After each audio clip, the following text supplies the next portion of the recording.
Brother, Yo, the legend, thank Frank you, bro. Garcia, aka Downstar in the building, man. What's up, Boat man? boys in the building. Ejay, thank you, bro. I appreciate you having me, man. Dude, I appreciate you too. Guys, if you guys do not know, Frank over here not only is a successful entrepreneur, but he has a very successful podcast called Downtime with Downstar, that I had the pleasure of being a part of not too Yeah. long ago.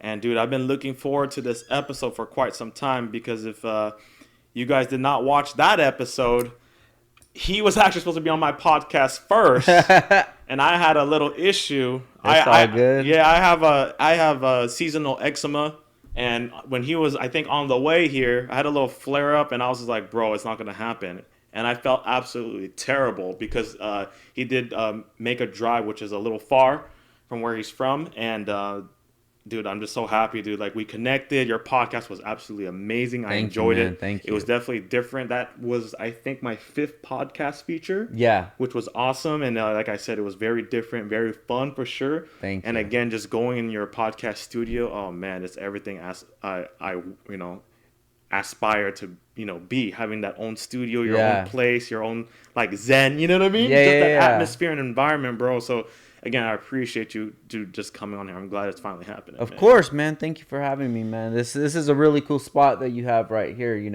I don't think people understand that if you want to start a podcast, you don't have to have a big studio or a lot of money. You can just have a little spot somewhere and make sure that you just have the right equipment, Yeah. I know there's some people that operate like even in the kitchen, like Yeah. it's like I actually there was a guy that was just on my podcast and he was telling me that he was on another podcast with a kid from like a different country, and it was actually like through I think Zoom or Skype, you know what I'm saying? Okay, like remote. yeah, got you. But he was like looking at the background. He asked the kid like, "Dude, where are you at right now?" He's like, "Oh, I'm in the closet."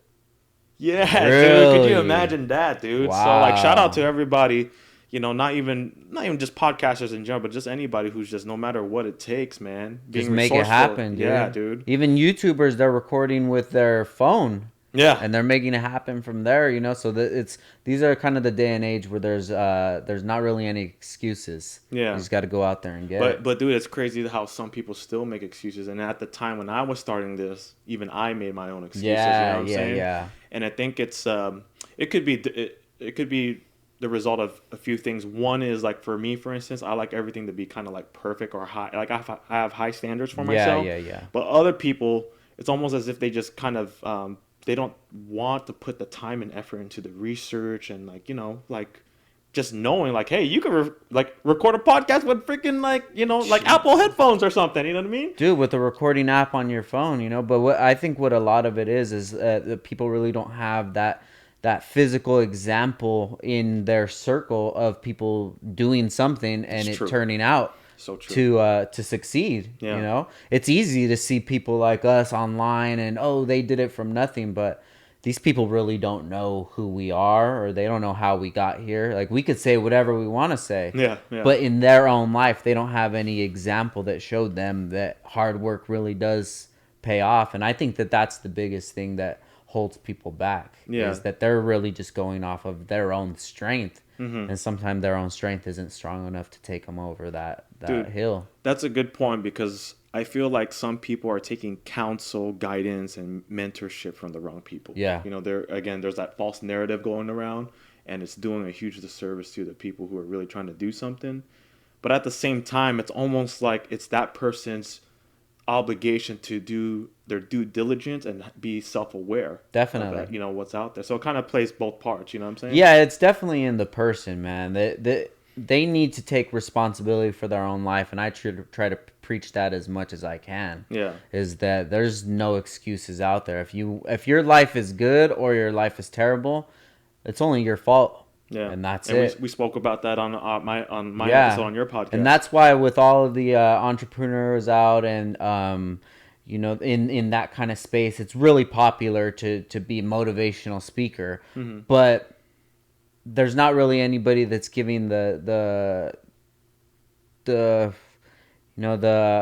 hard side of it.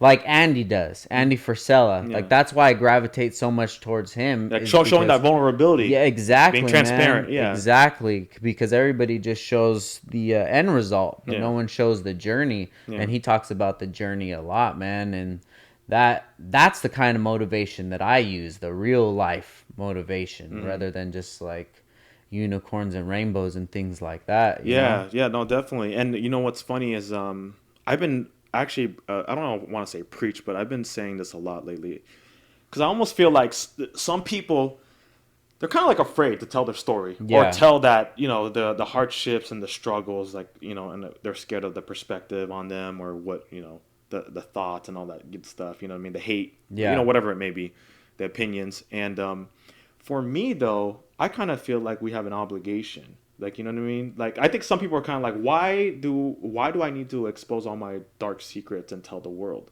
Like, that's personal. Yeah. But to me, especially like us being podcast hosts and, you know, we're influencing a lot of people, I feel like we have a obligation to be sharing this stuff. Because then we're trying to send a positive message out there that, hey, look, it takes a lot of time, it takes a lot of effort. It's all not rainbows and unicorns, you know what I'm saying? Yeah. And we're, you know, we're doing, you know, people will understand, like, okay, like, this is real life, bro. You know what I'm saying? Yeah. So I think when I talk about certain instances or things that's happened to me, I think that people listening, they can possibly relate to those situations, and they can feel like, wow, if this guy was able to do it with those things that happened to him, maybe I can do it because I've never even gone through something like that, you know? And even when I listen to other stories and I hear issues that people went through in their lives, I'm like, damn, I have it good, you know? I never went through that. Yeah. So if I have it better than that person did, and I perceive them to be higher than I am, shit, I can get to that position easier than they did. Yeah, it gives you good perspective, right? Exactly. Yeah. And it's you know, it's interesting too because again, it kind of makes you value more what you got. Like, you know, like you don't have it as hard, I guess, as some other people. You know what I'm saying? But yeah, so dude, before we dive into your story, I want to just touch a little bit again about your podcast, dude. So yeah, for sure. So you guys, on his podcast, right? Not only was it an amazing setup, super cool, just like, Thank you. Man, I absolutely loved it.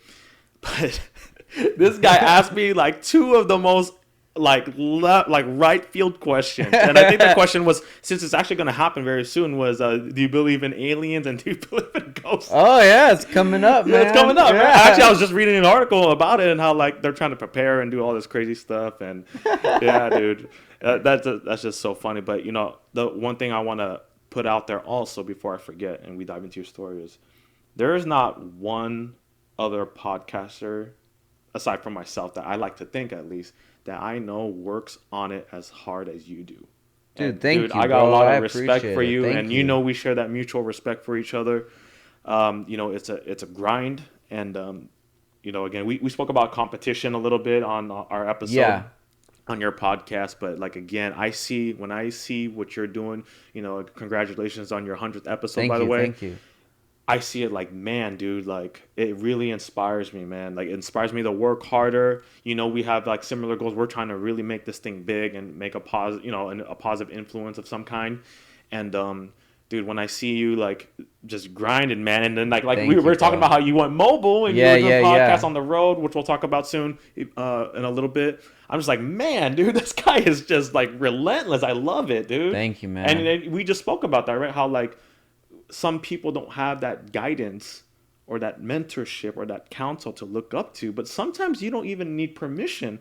Like I could see you from afar and just be inspired by that. Yeah. You know what I'm saying? Yeah. Like, yeah. No, I think a lot of people can, man. I get a lot of messages, and it's just from people listening to the podcast and getting inspiration from it. And dude, that's all I'm trying to do. You know, you put that out there, and hopefully it plants a seed in somebody else's mind that they can do something with their, whatever they want to do. Yeah, you know, with their life. Because you're right, dude. You don't have to ask permission to anybody. Yeah. Like I didn't have to ask anybody to start a podcast. Yeah, you know, I just figured it out, bought the equipment, you know, signed up, and we're ready to go. Yeah. I could say whatever I want. I could have whoever I want on there. I don't have to worry about getting demonetized. I don't have to worry about sponsors, any of that, dude. Yeah. Because where the value comes is with the connections that I'm making and the conversations that I'm having. Absolutely. Like as far as paying the bills and the money of things, dude, that's what I have Downstar for. You know?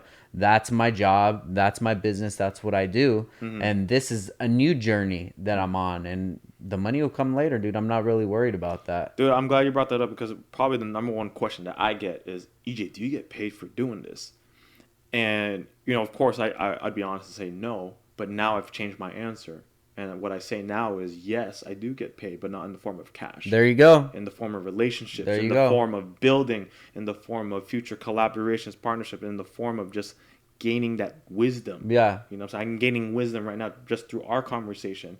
And that's once in a lifetime thing. Yeah. I'm not ever going to get that. You know what I'm saying?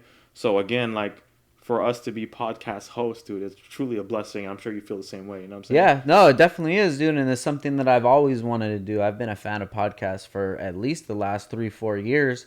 And it's always been an idea of mine that I just wanted to start my own podcast. I always felt like I had something in me that was attracted to like media, you know, speaking, some kind of outlet to get my opinion out there other than just car stuff, you know, like I love cars, but that's not all I love. I love a lot of other stuff, you know, and to be able to have these conversations with people like the guest that I tell you that's coming up, how would I ever even make that connection with the car stuff that I do? I mean, we might be able to link up in the future, but it's not going to be to this level where we're going to have, you know, hour and a half plus conversation without any interruptions, without anybody coming up to us while we're at a show talking, you know, excuse me. It happens all the time, dude. You know, I'm having a conversation with someone and somebody else will come up and interrupt the conversation, which, I mean, so be it. That's how it goes when you're in that atmosphere. But when it's just two people having a convo on a podcast,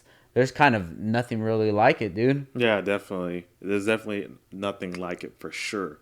And, you know, I think, again, like, I know you can relate to me just being the podcast host and everything that is done for us. Like, and I know that you can agree too. Like, it takes a lot of time and effort. It takes a special type of person. But that's why we encourage, like, it doesn't even have to be a podcast, because you could start something, but the fact that you have control and you could do whatever you want with it, just exactly what you just said earlier, that's the beauty of it, bro. Yeah. You know what I'm saying? So whatever it is, whether it's like a podcast, whether, I don't know, you're trying to start something new, you know, just do it. You know? Yeah. Podcast, YouTube channel, your own brand, dude. All of this stuff is so easy to do nowadays. Yeah. And all it takes really is the motivation. And if you have the motivation, you can make it happen. That's no problem. Yeah, definitely. So let's, we kind of went backwards a little bit. Let's, so here on the Parables, as you know, we kind of like to get to know you a little bit, because then I like to highlight kind of who you are. Gotcha. And it really translates to everything that you're doing today, obviously. Yeah. Being the badass you are. You know what I'm saying? I'm trying, man. I'm trying. So let's talk a little bit about kind of where you grew up, how you got into cars, and then how your business got going. Because, guys, I got to tell you, Frank has a very unique business. Thank you. And we spoke about that, how it's like a specific niche. Yeah. And it's one of those things that's not to discredit like what it is, but it's just to be like more fascinating. And the fact that, like, man, dude, like, he has a very specific niche, his business, and he's like doing it. Yeah. And it kind of bro. It enlightens a lot of people, and it inspires me. Like, wow, like, you don't have to be so specific, so I don't know, like broad, I guess. Yeah. Of like something, you know what I'm saying? But anyway, so where did you grow up?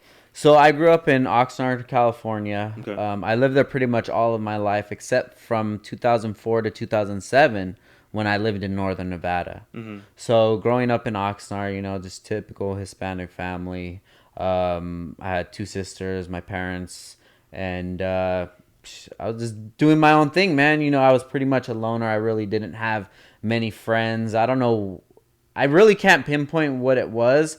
Possibly it was me being too shy, or I don't know what it was, but I was really kind of always to myself, you know. So an introvert, you'd say? I don't think it was by choice. Okay.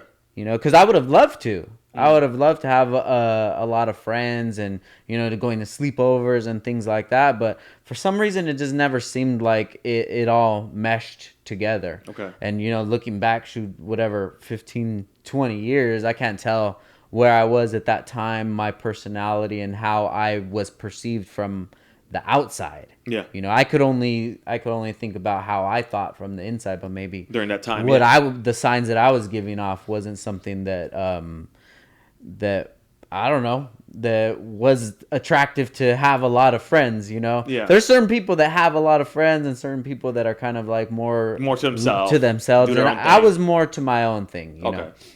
I knew the things that I enjoyed and I kind of did them whether if there was anybody else around or not. You know, I was always into creating at a young age. I was always into drawing and, you know, building things and seeing how things worked. I was really intrigued by that. So, I mean, at my younger age, my hobbies were I was just into skateboarding a lot and, you know, that's pretty much really it. And I wasn't even really into cars until after I got out of, I think it was probably like my junior year when I got the car. Yeah. Right. When I got my first car, then I kind of put the skateboard down and started doing more car stuff. Yeah, it's funny how like that transitions from like wheels on the deck to the wheels. Exactly, man. And you know? I wish I would have stuck to both. You know, I wish I would have stuck to skateboarding as much as I got into cars. But once I got into cars, man, it was just like that passion took over. Yeah. And I wasn't even really into cars at the beginning. My dad, he would want me to help him work on his car, and I just thought of it as such a chore and I didn't want to do it. But when I got my first car and I figured out what actual freedom was and I could go out and do anything, and that's what really brought me into the love of cars. And what was your first car? 1980 Camaro. Oh, yeah, yeah. Okay. Root beer brown, man. And then I don't remember what happened to it. It like broke or something. I remember I bought that car for $1,000. Wow. And I worked as a janitor in like sophomore, junior, senior year at an elementary school. So my uncle, he was like the main custodian there. Yeah. So they had like a summer job kind of thing. So I would go after school every day from like 3 to 7 and go work. So I always had an infatuation with money and how to get it. Yeah. And we all did, I think. Yeah, definitely, man. I mean, if you're in the entrepreneur spot, that was always the main objective, is to get money. And whether money was to buy things or to give you freedom,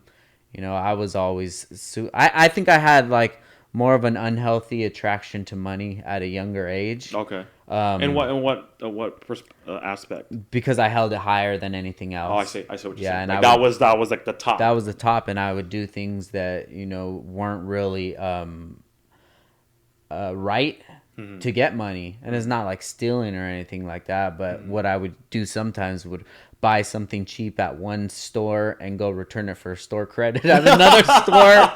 I love it. That was the hustle. Don't worry, the feds ain't listening, brother. I'm playing. But I've always been a hustler, man. Yeah. So when it came time to buy my first car, I had the money, and I knew my parents, they were trying hard as they could. I mean, taking care of 3 kids, and we were all pretty similar in age, maybe 3 or 4 or 5 years apart, me and my sisters. So they had their hands full, man. I was never one to really be bothering my parents to buy me things or anything like that. You said 2 older sisters? 1 younger sister and 1 older sister. Okay, gotcha. Yeah. Okay. So, I got my Camaro, and then something ended up happening to it. And then across the street from me, the neighbor was selling a Chevelle. So a 1969 Chevelle, and my dad told me that he'll buy me the car as long as I fix the issues with it, and it had a blown transmission. So, you know, I paid for the trans, and we got it all rolling. And once I got that car, that was like a real muscle car, dude. Yeah. And I was gone from there, dude. Yeah. I was doing systems in it. I was doing new carburetors, just fixing it up, going to the street races, and just indulging in that whole lifestyle. Dude, I never knew like your roots were in American muscle, dude. Yeah. Dude, I didn't know that. Yeah. I didn't even get into Hondas until 2000.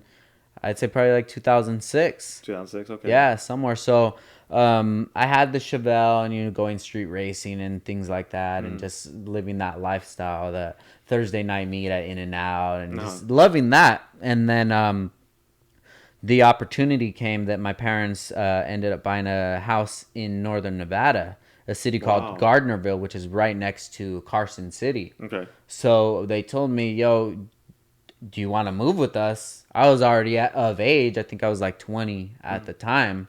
And they said, do you want to move with us?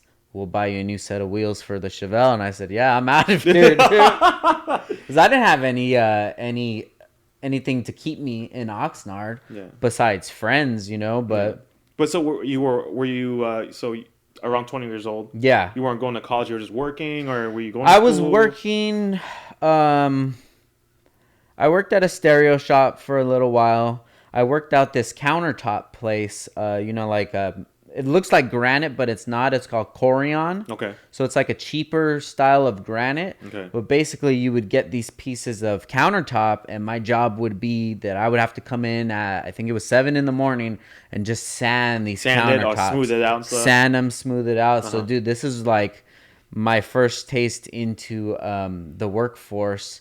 And it was like the Flintstones, bro. It was, you get in, 7 o'clock, you got to be at work, dude. And when it comes 9 o'clock, again, dude, you got to go take your break. And you have to just eat really quick. And you have to get back to work. And it was just terrible, dude. It was something that I didn't want to... That's what I didn't want work to be like. Yeah. And I for the rest of your life, you didn't want to have that. Yeah. But I seen dudes there that were in their late 40s, and they're doing... pretty much the same job that I'm doing. I'm like, nah, man, I can't do this. Yeah. So I did a couple of oddball jobs like that. So I didn't really have anything that stuck me to Oxnard. So when my parents said they're going to move to Nevada, I said, all right, cool, I'm out. Yeah. New life, try something else out. And that area of Nevada is right below Lake Tahoe. So you're talking nice. Lake Tahoe is maybe 45 minutes away. And as kids, we would go there every summer for vacation. So I was like, this is cool, man. Let me see what life is like over there. So when I moved to Nevada, I probably took like 8 months off of working because, like, dude, if you're gonna uproot me, like, let me just chill out for a little while. Yeah. So let me buy some stuff and return it again. Yeah, let me enjoy these wheels, dude. So I love it. Man. I was thinking, well, what am I gonna do? I liked car audio. Yeah. So, and I worked at a stereo shop when I was in Oxnard. So let me try to get into Best Buy. So I applied to Best Buy, and this is Best Buy in Carson City, Nevada. So I applied right there. I got the job, and I started working in the install bay. And nice. one of my coworkers there is Raul Ramirez, and he's actually the owner of Checkered Sports. I don't know if you're familiar with Checkered Sports, but they're pretty big in the Honda community now. Nice. So at that time, we're just two dudes working in the install bay, and one of us is into muscle cars and the other one's into Hondas. So is he the one that exposed you to the game? Yeah, he's the one that exposed me to the Honda world. Are they still based in that area too? Yeah. Okay, so cool. He's still out over there. So, cool. I mean, just working with somebody so close and, you know, them having such a different hobby that you do, you kind of get intrigued and say, yo, what's up with this Honda stuff? And I just fell into that lifestyle, man, and it got my love into Hondas. It's like you got exposed to something new, like you said. Yeah, and you're just like, damn, like I didn't even know this thing was like. Yeah, you know, because my ideas of Hondas when I was younger, it was just like Fast and the Furious body kits, and they were cool. Yeah. I mean, it wasn't a muscle car. Yeah, you know, they weren't as fast as like my Chevelle was back in the day. And this is pre-K swaps. And, you know, you're still talking like B16 swaps and things like that. So, I mean, the Honda community was still blossoming into what it is today. So it was still sort of in its infancy. Yeah. You know, so I feel like I came around at the right time. The perfect time. Same here. Yeah. It feels like it's...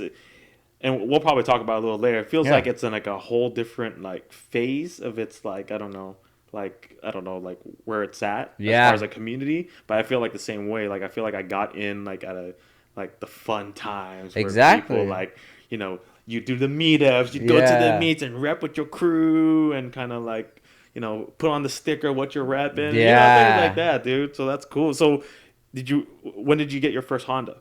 So I ended up getting my first Honda when I lived in Nevada, and it was just a hoopty. Okay. You know, my Chevelle was my daily. Yeah. and I ended up getting this Honda. It was a 1986 hatchback. Okay. So I didn't have to drive my Chevelle all the time. Yeah. Plus, living in Nevada, it snows out there a lot, and the Chevelle in the snow isn't good, dude, because it just puts too much power to the rear wheels. Yeah. And if you lose traction, like that car's everywhere, you know. So I ended up getting that car, but I didn't end up getting my quote unquote real Honda until I moved back to California. Yeah. So in 2007, I decided that I wanted to move back to Oxnard. I was able to transfer to the Best Buy in Oxnard. So when I moved back there, then I ended up getting a Honda. And then what compelled you to want to move to California? I just wanted to move back home. Oh, okay, gotcha. Yeah. You're just like, I had enough of Nevada, cold and stuff. Life is so slow out there, dude. Okay, gotcha. And especially if you're born somewhere in I mean, Oxnard's not a big city, but it's not a small city. It's still busy. Yeah. You know, and I was really familiar with LA and just the whole SoCal lifestyle. Yeah. And the moving to Northern Nevada, dude, is just like... things slow down to a crawl. And it's like, okay, this was cool while I was here, but I'm ready to go back home. I'm a Cali boy at heart. I'm a Cali boy, yeah. I still feel out to this day. Any problems that we have in California, I mean, I'll still put up with it because I've been all over, dude, and there's nothing like home, man. Same thing. Me and my wife always have this discussion, like, where would we live if it was in California? And then, you know, we come up with a few places, but then I always think back, like, dude, there's nothing like this. Like, it's worth, like, suffering. Like, it's worth it. Not suffering. That's the wrong word to use. Like, you know, it's worth, like, the taxes and all the BS that happens in California. You know what I mean? The earthquakes, you know, shit like that. No, this is an earthquake, dude. If you can do this, you're good. I'm not trying to get any tornadoes or hurricanes or nothing like that, dude. I could go through an earthquake. Yeah, definitely. So when you moved to California, you transferred, right, to another Best Buy location, and then that's when you said you got your actual other build, or? Well, I moved back in 2007. So from 2007 to 2009, I had two other Hondas. So it was a 91 SI. Damn. Yeah, and then that was where I was just kind of doing a little things to it, you know, and then I got a 92 SI Captiva Blue, and then still just doing small things to a suspension, and you're talking like sleeves and and struts, and air fresheners, things all that. Like the starter stuff. Yeah, the starter things, man. And license plate frame. Exactly, dude. And at that same time, I'm on NWP. That was my forum of choice. Oh man, NWP for life. Yeah, so I'm on that every night, you know, just talking and doing research and planning for the future, because I knew that I eventually wanted to get something where I was going to pull the motor out and clean it up.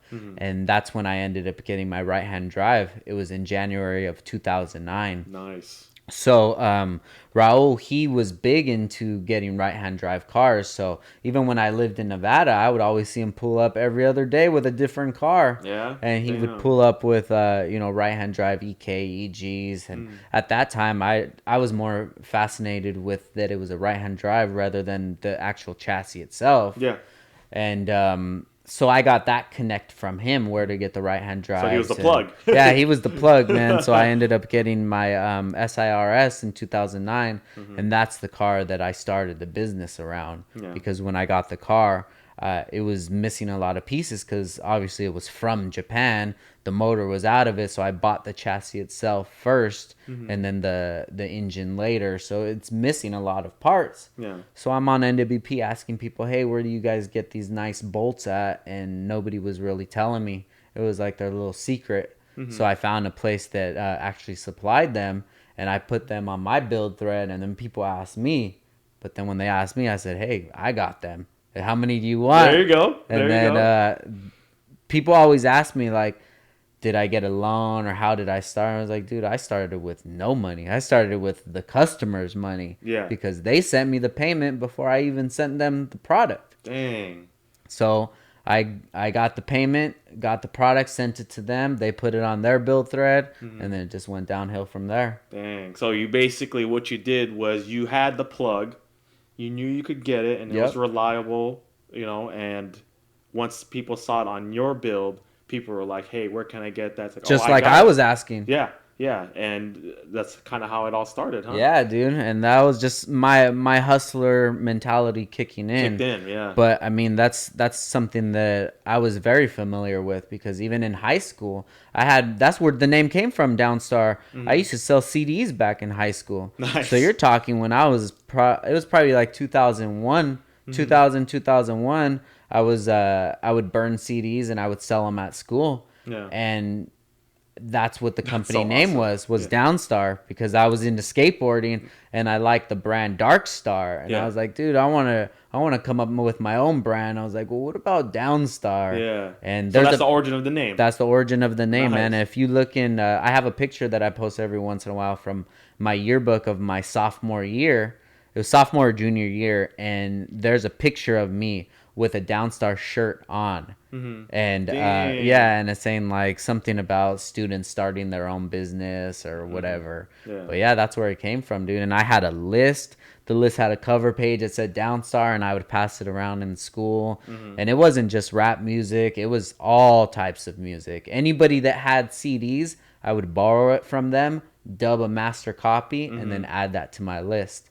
Dang. So I would pass around the list in school, and even teachers. Yeah. Teachers would buy CDs from me. Yeah. Because this was the time where having the capability to burn CDs, everybody didn't have it, and CDs still cost, like $15 a CD. So yeah, I remember. If you're selling CDs for $4, of course somebody's gonna buy it. Yeah. So that was kind of like CDs, and then it came DVDs. Yeah. So there was the DVD hustle. I never really got into that, but it was pretty much the same thing. Dang. So it's kind of like you almost replicated what you did with the CDs. Yeah, the car parts. Yeah, basically. Pretty much. I mean, it's just the basics of business. You have something that that's not readily available, and your clientele, dude, you can market it to anybody. But at the same time, like the word that came up to my head when you were just talking about all this was just like, dude, you were like the most resourceful person, because you had the plug. Yeah. And you knew what it was capable of, because once you started seeing that interest, that market, the people asking,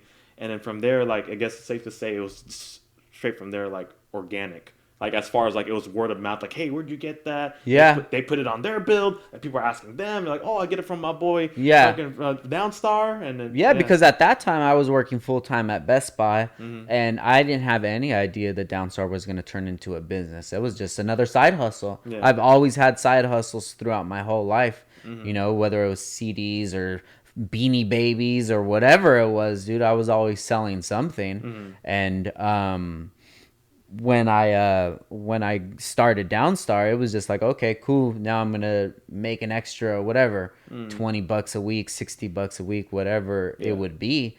But then people started asking for other bolts. Hey, well, do you have these bolts? I'm like, so what was the original product again that you got from your buddy? If people are listening, they're familiar with our products. It's the V1 hardware. So basically what it is a fender washer. Okay. So it's like it's kind of a stamped one and a stainless steel bolt. Okay. And then we have a rubber washer that would go under it. So like when you tighten it, it wouldn't dig into your paint or anything like that. Gotcha. So that was the signature product. Okay. But at the same time, I'm building my right-hand drive, shaving it, tucking it, putting the motor in, and just building a car like anybody else. Yeah. So while I'm doing that, I'm taking bolts off of my car, getting the kits ready, and then putting the pictures on my build thread. Yeah. And then people would ask me, hey, what about that? What about that? So I started adding more to my website, or to my for sale, because at that time I didn't even have a website. Yeah. The website didn't come till like November. Isn't it crazy how like when you'd post on the forum your build on the forum, how much it attracted? Definitely. Like so much like connections, and then like the demand of like things, you know what I mean? Because I remember even myself, I didn't even consider my car to have to be an impressive build, but I know I know exactly what you're talking about. Yeah, where, all of a sudden these people are like really interested in your build. Yeah. It's almost like it's a documentary, basically. Yeah, no, definitely, man. And a lot of people started out in that little hub right there on NWP for life. Yeah. As far as like Rywire, Ryan from iBach is just like, we were all in this area at the same time, and just figuring out what this whole community, what this was going to turn into in the future. And shoot, fast forward 10 years later, a lot of us have been able to create careers out of it, which is pretty awesome to think about.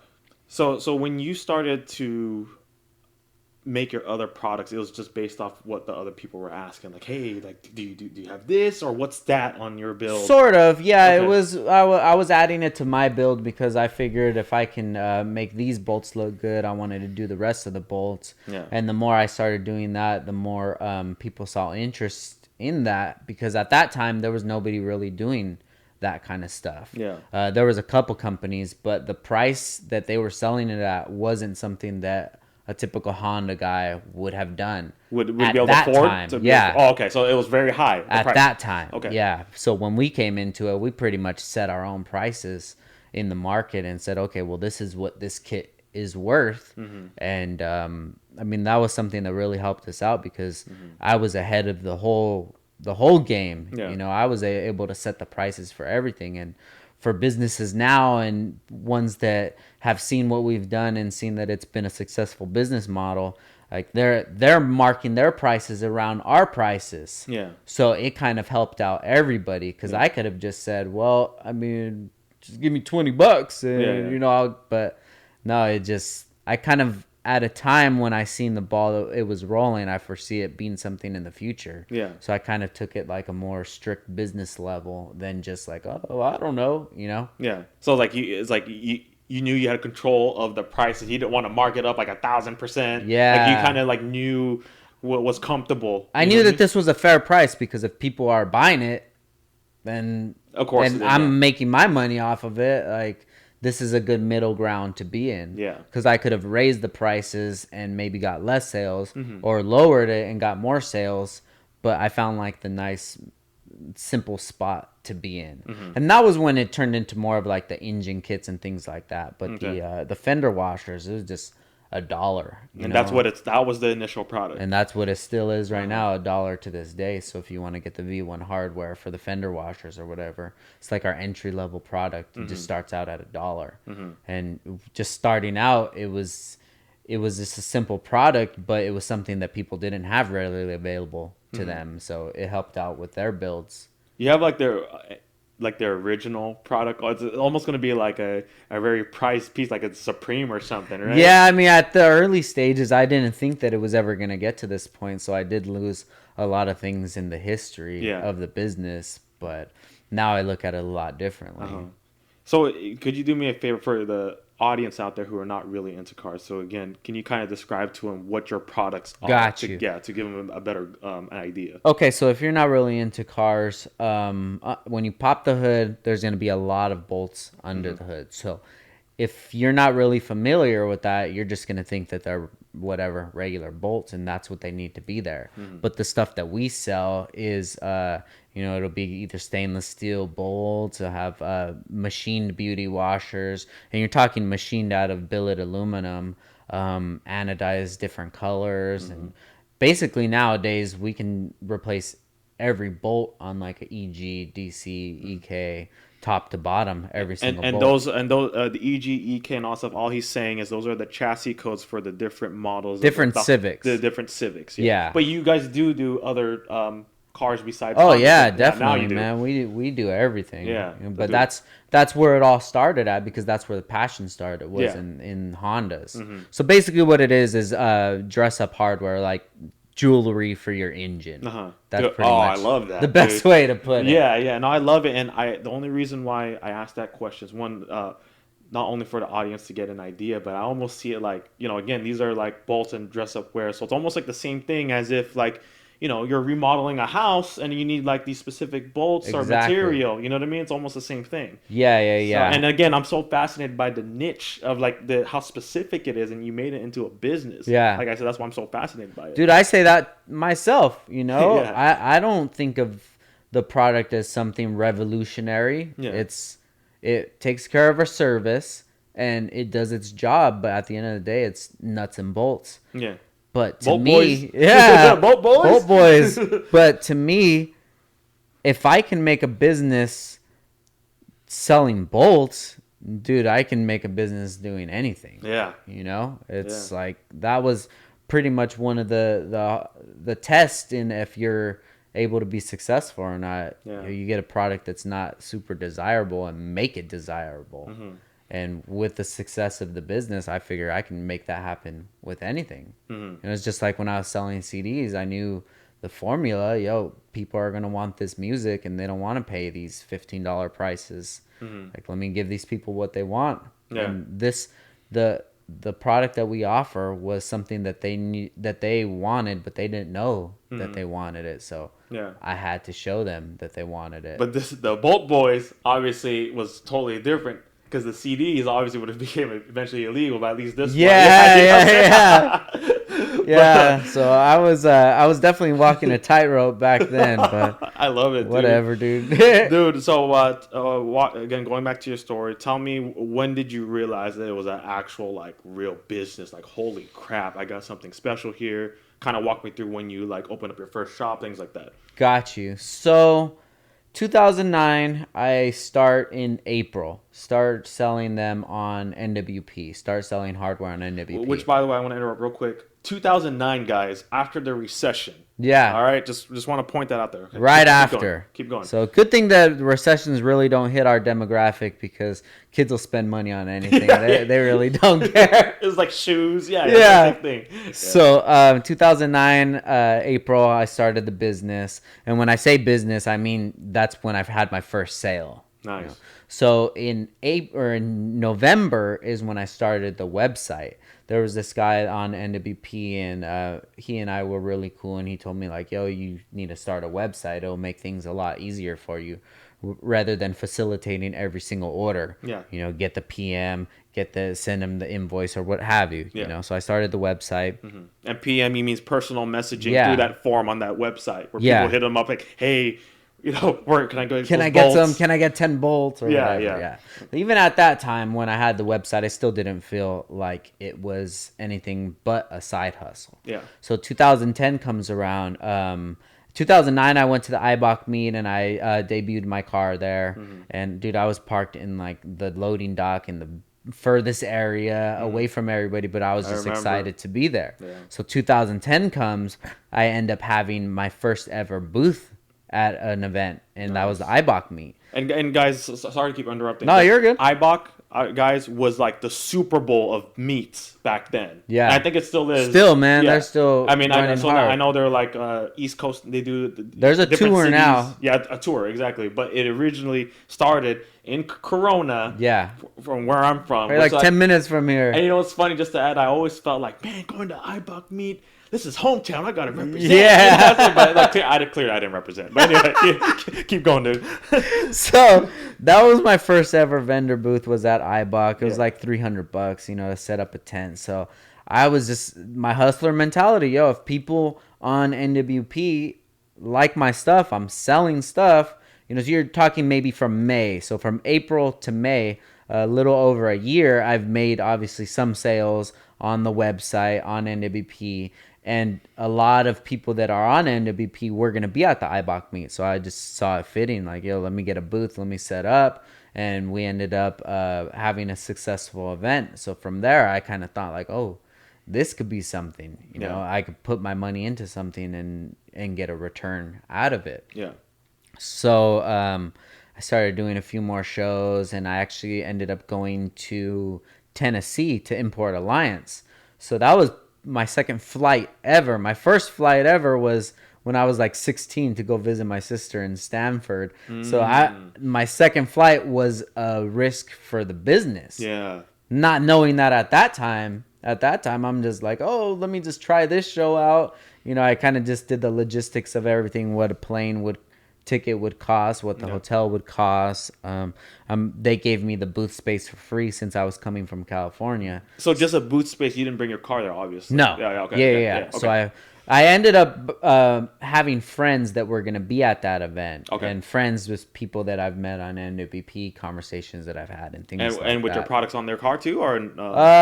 Probably. Okay, probably. Yeah, okay. probably. We already started to get some sort of buzz on the forum. So when I got there, it was like a meet and greet for people of that part of the country. Yeah.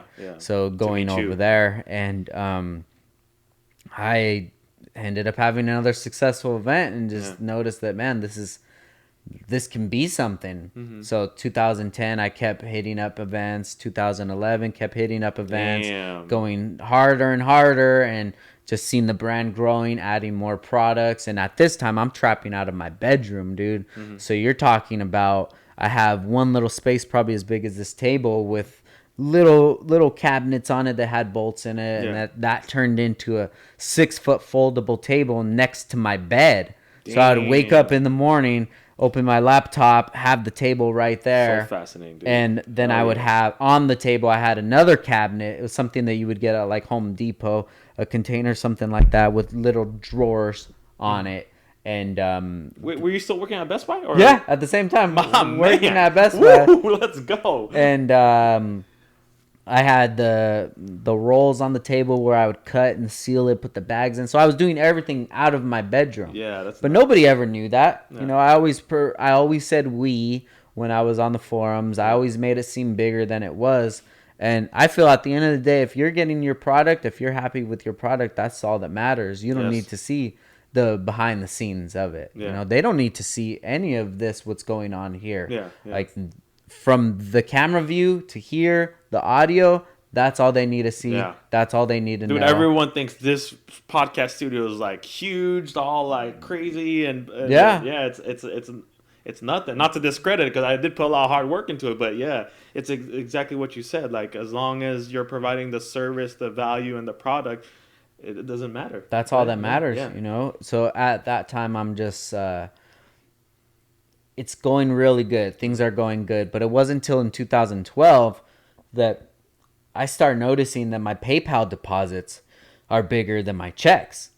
And my checks are taking way more time to make than my PayPal deposits are. Yeah. Because I'm working a full-time job at Best Buy. And when I get home, then I'm fulfilling orders. Yeah. So it came to the time where I was just like, you know what? I think I'm done working. I'm going to take this full time. And one really big deciding factor on it was about the time that I met my wife, Ashley. So I met Ashley, and it's, you know how it is with new relationships. Like you want this to keep going. You don't want those times to end, those days to end. Yeah. So a lot of time early in the relationship, that work got in the way.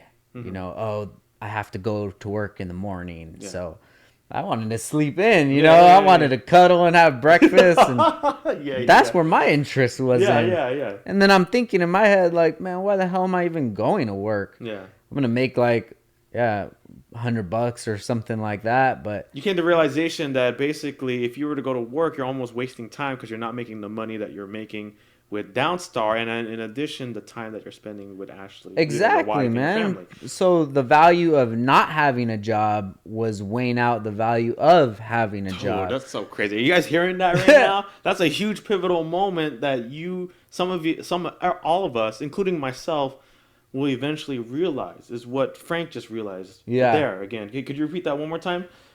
Is that the time that I was spending at work was not worth as much as it was the time that I was spending outside of work. Yes. So you're talking about happiness. She was my happiness. And you're talking about monetary. Like I had 5 to 7 business days to get orders sent out. And I was pushing every order to like 6 or 7 days. So customers weren't getting their product for like a week and a half. Started pushing back a little bit. Yeah, and it's because I'm running out of time. So I'm thinking like, dude, my business is suffering because I'm here. My happiness is suffering because I'm here. Like if it's a weekend, she's off, I could spend time with her, but I can't be there because I have to work at Best Buy from like 1 to 8. For what? Why am I doing this? Yeah.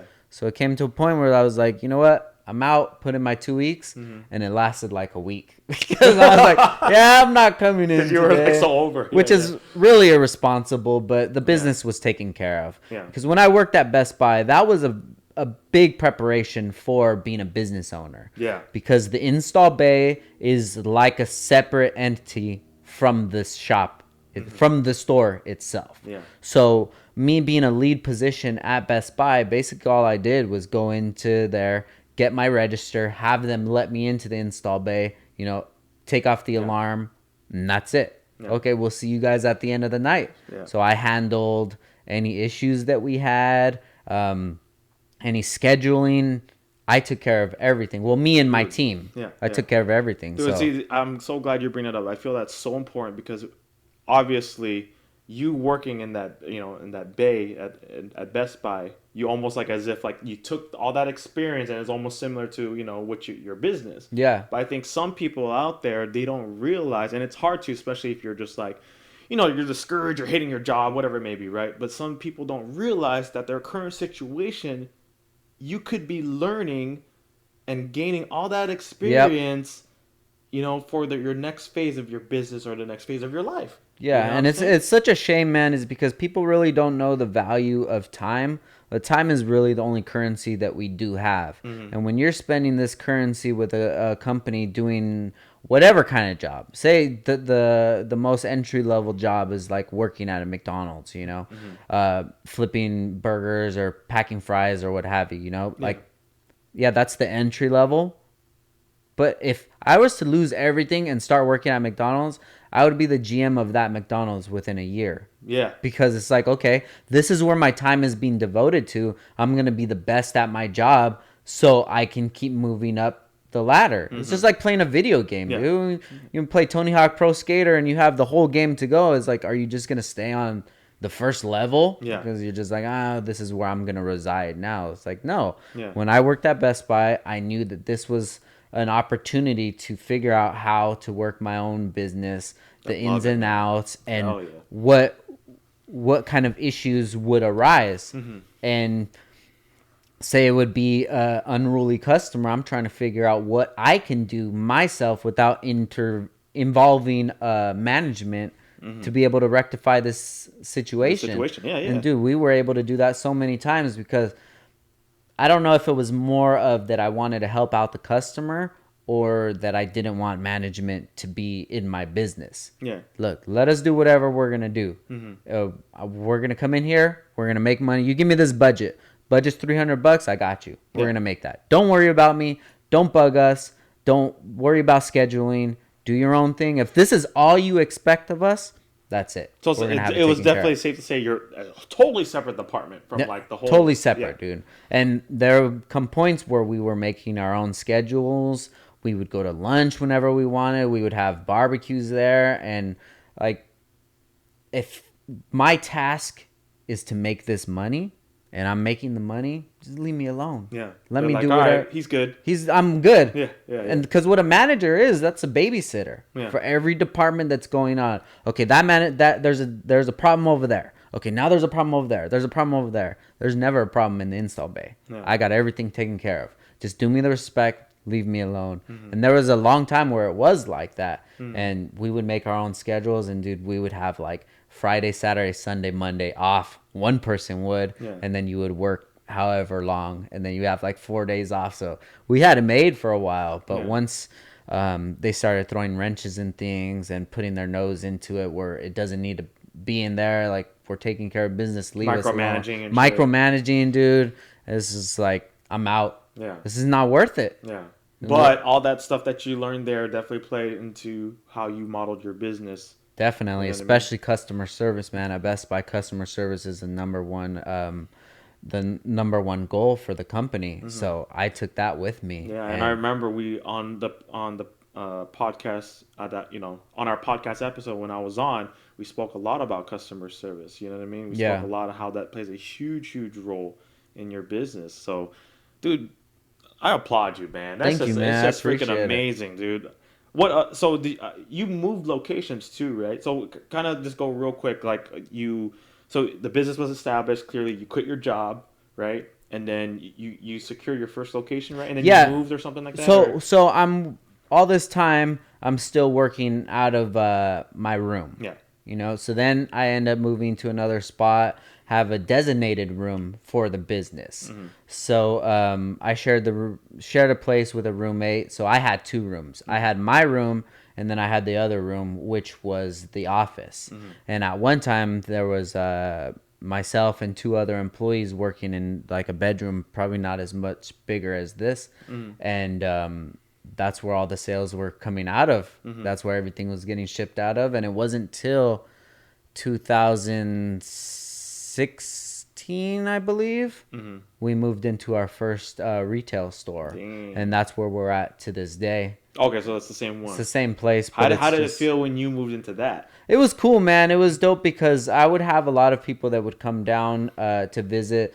say customers from Japan, and they'll come down for a SEMA show, and they would want to come get products from us, and I would have to have them at my house, and which I didn't mind, but it's like, damn, dude, this kind of gives them a different idea of the business, of like the operation and what's actually going on. Yeah, it's almost like it's almost like nutrition supplements. It's like, where are you guys making that at? It's in our basement. Yeah, exactly, dude. And you know what I mean? I always wanted to have something that I could call my own, that could be a headquarters. Yeah. So the biggest issue was when I would have visitors and not being able to show people the behind the scenes of the business. Yeah. So when we got our first location, 2016, it was such a great feeling, man. And it was something that should have happened a lot earlier than it did. Yeah. But I mean, obviously you don't take away all the stuff that you've learned. And, I'm sure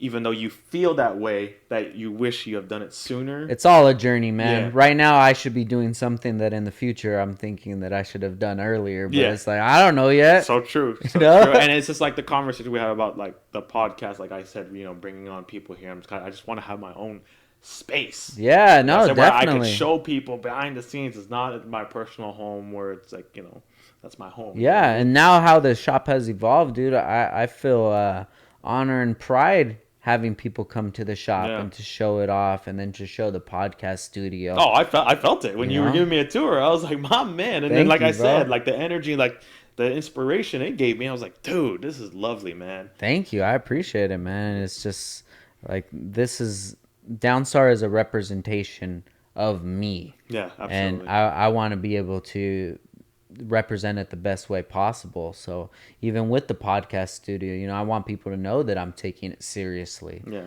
That this is something that I want to succeed in the future, and showing people how to start something from nothing to make it something. Yeah. So I talk about it all the time, but I'm showing people now. Yeah. You know what's so moving on to a little bit about your podcast. I also find it very intriguing. Like, you started on SoundCloud. Yeah. Being the fact, not because a lot of people start music or whatever, maybe from SoundCloud too, but the fact that at the time you could have started on Apple right away, on Google, but you started on SoundCloud, and the number of plays you got, it's amazing, dude. You have loyal followers, bro. Like, for real. I'm just like, man, dude. And like, again, I felt honored to be on your podcast because I knew the community, the listeners that you have. You know what I mean? And to be able to share my story on your definitely. in your platform, I'm like, man, dude. You know what I'm saying? So the podcast is amazing. Again, Downtime with Downstar. You guys, check it out. And you are available again now on Apple and Google. Spotify, So we're available on all the major platforms. But it feels good to have a loyal following, man. And I know it's just gonna grow, but I'm happy with whatever we get, whether the numbers are low compared to other podcasts. Like, I'm just starting it out. Yeah. We just hit 1 year, and we just hit 100th episode, man. Congratulations, dude. Yeah. So I see podcasting being something that's even bigger than it is nowadays in the future. And I'm glad that I kind of made the jump a year ago, but in hindsight, I should have did it even earlier than that. Just like what we talked about. Yeah. So, dude, so what's your, I know my goal with my podcast. I have an idea, of course, of what you want to do with your podcast, but to everyone listening, how would you say, like, what's your goal, your big mission with the podcast itself?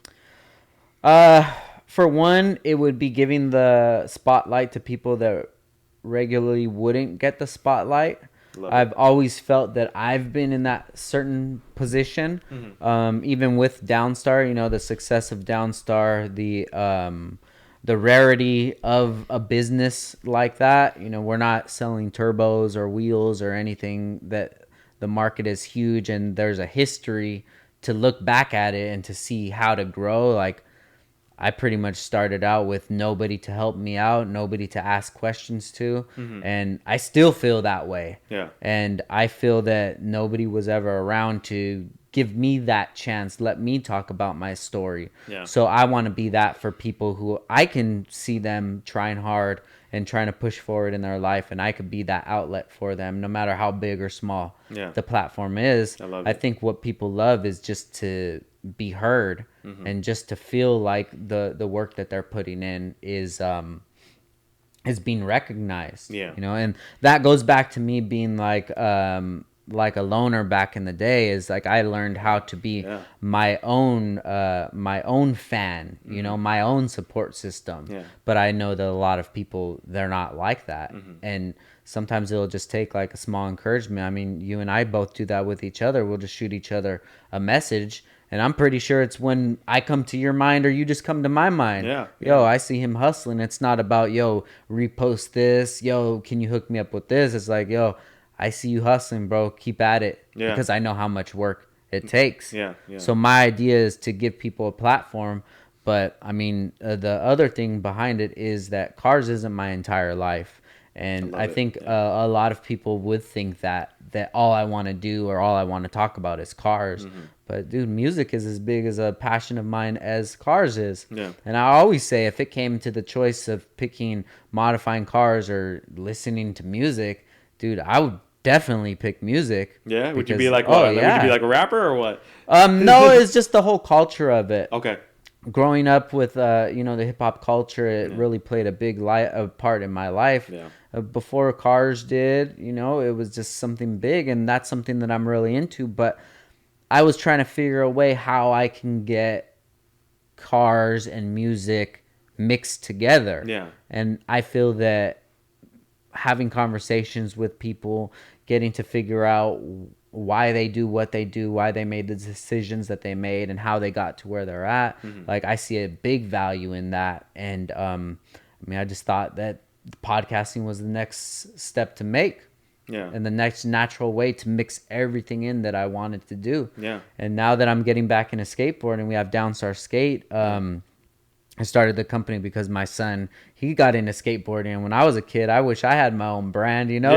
Now I'm in the position to do it. I'm like, let's do that. But now I can have skaters on the podcast. Being that creator. And then we had Mikey Taylor on, and that was awesome, man, just to be able to have somebody of his stature on the podcast. That makes me feel more confident that, yo, this can be something else than it is right now. So those are kind of my ideas with the podcast. Like I said, the money will come later. I'm not really worried about that. Downstar is kind of functioning on its own, so that's taking care of the financials of things. But the future, what I would want Downstar or Downtime with Downstar to be would be to have multiple cameras and to have a producer live switching back, having the live feed at the same time that the podcast is going on, and just making it more of an interaction.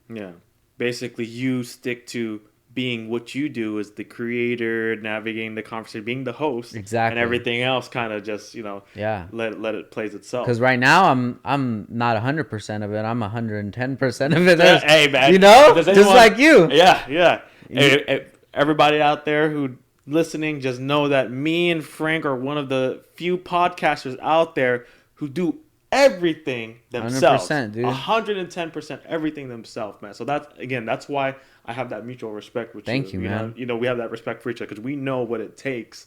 You know what I mean? Real quick, because I've been preaching this so much that podcasting is it. It's the future. If you want brand exposure, you need to hop on every podcast you can out there. That's my opinion. I'm sure you could agree. Or even starting your own podcast. If you had just 2 quick tips of starting a podcast, if someone was just thinking of the idea, what would it be? Do it. Make it happen. If you're a business and you don't have a podcast, that's definitely a huge opportunity. As much as you think that YouTube is going to be the future platform, it's not. It's podcasting. And one of the reasons why is because every day we're slowly losing our free speech. And right now in podcasting, So true. there's Yes. nobody that can, there's no one that can tell us what we can say. We can say anything we want on this podcast. I could say anything that I want. At the end of the day, I'm the one that's going to have to deal with the repercussions. Yeah. But it's not going to be someone demonetizing me. It's not going to be me losing a sponsor because I don't have any of that. I'm not worried about any of that. Like, this is me getting out my ideas, me having these conversations, and wherever they navigate through, like, so be it. You know, dude, this is like freedom. It's so, dude, that's so true, because I like know that, but I haven't acknowledged that, and that is so important. Because how many platforms out there, whether it's YouTube, Instagram, Facebook, whatever it may be, how many times are they blocking certain subjects, topics, discussions, things like that? You know what I mean? Whereas all the time. Yeah, dude, that is powerful, man. And it's almost like email subscriptions. Like, no one has control over your email subscribe, your platform there. Yeah. You know what I mean? Whereas, again, all the other stuff that you're on, they have control over it. Even if you think about comedy, you know, comedy's in at war right now. Yeah. Because how I feel, man, is comedy should be uncensored every time. Yeah. You know, absolutely. So if you say something that is off the wall, there's going to be somebody that's going to laugh at it. Yeah. But if you don't get that laugh, then it's not working. You got to figure something else out. Yeah. But to be able to tell a comedian, like, you can't do this and you can't that's say bullshit. Like, you're taking away their art, exactly, their creation, you know, and that's just podcasting. I mean, like, if you're a comedian, like, it almost goes back to, I just watched the Dave Chappelle on Netflix, and then, like, how all these people were getting so offended. It's like, what do you expect? Like, it's comedy. It's comedy. Yeah, it's gonna be raw. Like, what do you expect? Like, to have filtered ears? Like, I don't know. This is weird, man. Yeah, it is, man. And I know that podcasting is gonna get to that point where it's gonna start getting regulated. But as far as right now, it's like the Wild West, man. And I'm loving every moment of it, dude. Yeah, so am I, man. Dude, you know, again, have a lot of respect for you because, again, you know, I know you know what it takes, and dude, your story is pretty fascinating. You know this about me. I was in the car community, and I slowly exited just because things got, life took over. You know what I mean? Yeah. And it's just amazing because all this time, I low-key did not know how everything came about with Downstar. Yeah. And I'm fucking fascinated Thank with it, you, dude. man. I appreciate it. Dude, it's so fucking dope, man. So anyway, listen, we're going to be wrapping up soon here.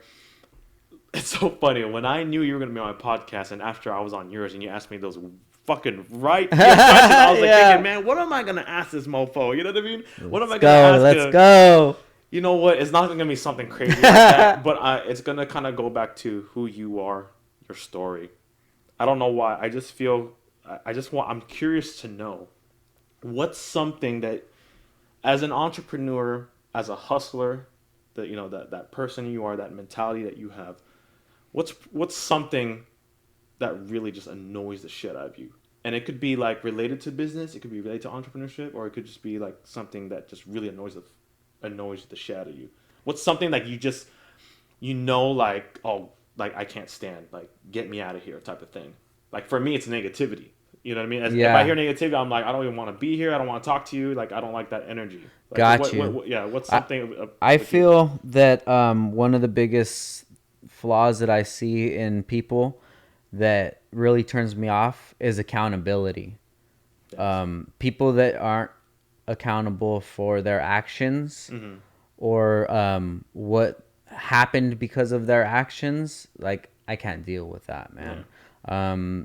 I even take it to the more extreme level. Like, I take responsibility for things that maybe aren't even my fault because I let myself get into that situation where the situation ended up bad or what have you. You know what I mean? Say if you're with some friends and one's drunk driving and he gets pulled over and you guys all get tickets or whatever. Like, that wasn't my fault. He's driving drunk. Yeah. But it was my fault that I decided to get in that car. And you were there. And even like going that night or something. Yeah. It's my fault that I even decided to put my trust in the driver. Yeah. You know, so the more you do that, the more you watch the things that you do and the more you self-analyze because you don't want to be put in those type of positions. Absolutely. To say, I think that's and not only is that something that bothers me, but I think it shows a lot of weakness, and it's a huge sign of weakness to me. Yes. Is somebody who's not accountable for their actions. Yeah. And when I see that happen, it changes my whole mentality about that person.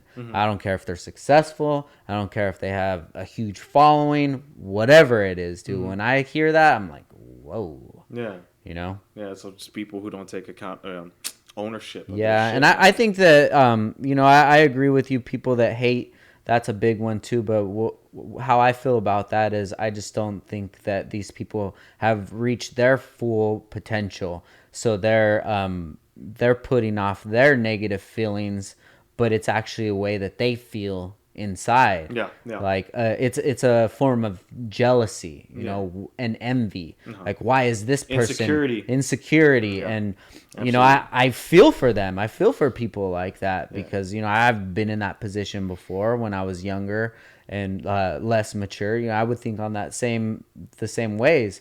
And I remembered how I felt when I would think like that. And it was a lot of insecurity and it was a lot of jealousy and thinking like, well, why am I not in that position? Yeah. You know, so those are things that I really try to not have in my day-to-day life, and just getting rid of old friends, acquaintances, or anybody that I had around me that would act like that. How about the opposite, real quick? Opposite. What's the things you absolutely love, or things you can't live without? I would imagine definitely your family. Family, number one. Yes. You know, I'm really big into family, and I've always been big into family. Like my family and I were really close. You know, we've ever since we grow up, me and my sisters, we were always really close. I have a great relationship with my parents, and now that I have my own family, my son Christian, my wife Ashley, it's like that's my world, and that's why I do all of this. You know, it's just to keep providing, keep being that support system, keep being that rock for the family, that you know, to take that ease off of them, that they never have to worry about having a place to live or having food or anything like that. You know, just that's probably it, and everything else will just fall secondary.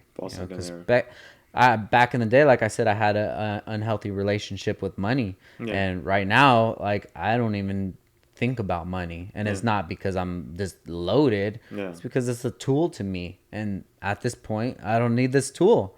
I don't need it to use it for anything. You know, and I don't have to buy expensive things or expensive clothes or jewelry, because I know that, like, that's not the image that I want to portray. I don't want people to think like, yo, this guy thinks that he's better than me, or, you know, it's I don't feel the same way about it as I did before. But you see, this is what I love about podcasting too, is that how we spoke about, you know, your hustler mentality, and at the top, your priority was money. Yeah. But see how that flipped. Yeah.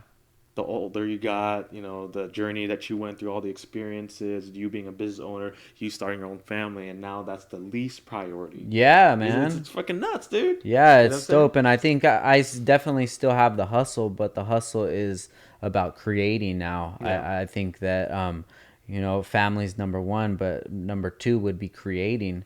And whether it's creating new products, podcasts, you know, some sort of media, just drawing, whatever it is, making something out of nothing. I think that's probably the biggest thing that what Downstar represents. Yeah. Dude, awesome, man. Making skate videos with your son. Everything, man. We're going to go skate later on today. Hell yeah, dude. Hell yeah. Shout out to the life of C2. Dude, man, I appreciate you. Frank Garcia with Downstar coming on the podcast. Real quick, where can everybody find you? Where can they find your business and also your podcast? So my personal, everything would be on Instagram. That's my favorite hub to be at. So it would be Frank_Downstar. The business is Downstar. Podcast. Boys. Yeah, we got Bolt Boys. The podcast, Downtime with Downstar. Skate brand, Downstar_skate. And downstaring.com.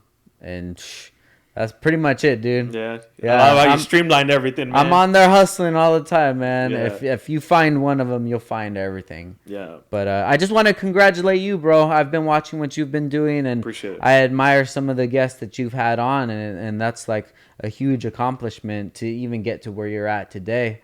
And for somebody that's not making any money towards it, but still making it happen, because money is usually the biggest motivation for people. Like, it's very commendable for you to just stick to this and keep it going. Yeah. And I'm excited to see where your podcast goes, man, because we started about the same time. So I'm excited to see where all of this goes, you know? Dude, there's no question in the future we're going to be doing a lot of collaborations together because, again, I don't see anything as far as competition. Again, like, I love the fact that me and you have that mentality, like we do it all by ourselves. That the fact that we started almost the same day, around the same time, and dude, I can't wait for what the future holds for both of us, dude. Hell yeah, man. Dude, I appreciate you. Thank you, bro. I appreciate it. And you know the last thing you gotta do, man. I only have Legend sign the infamous canvas. I got you, bro. I'm on it. So let's do it, man. Parables Podcast with Frank Garcia. Guys, do me a favor, if you can, if you're watching this episode, please tag me and Frank, screenshot, and let us know that you're watching or listening. Again, we are on all podcast streaming platforms, except for Pandora. And Pandora, I'm coming for you. There you go. We're on YouTube. Guys, if you know this episode or any of the episodes would impact somebody or inspire somebody, please share it with them. That's all I ask. If you're interested in buying merch, I do have some merch available at shop.ejcruise.com. But otherwise, you listening alone is enough for me. Definitely. So I appreciate you guys. Parables Podcast with Bolt Boys. Hey. Bolt Boys, Frank Garcia. Downtime with Downstar too. Check out his amazing podcast. Thank you. And we'll see y'all later.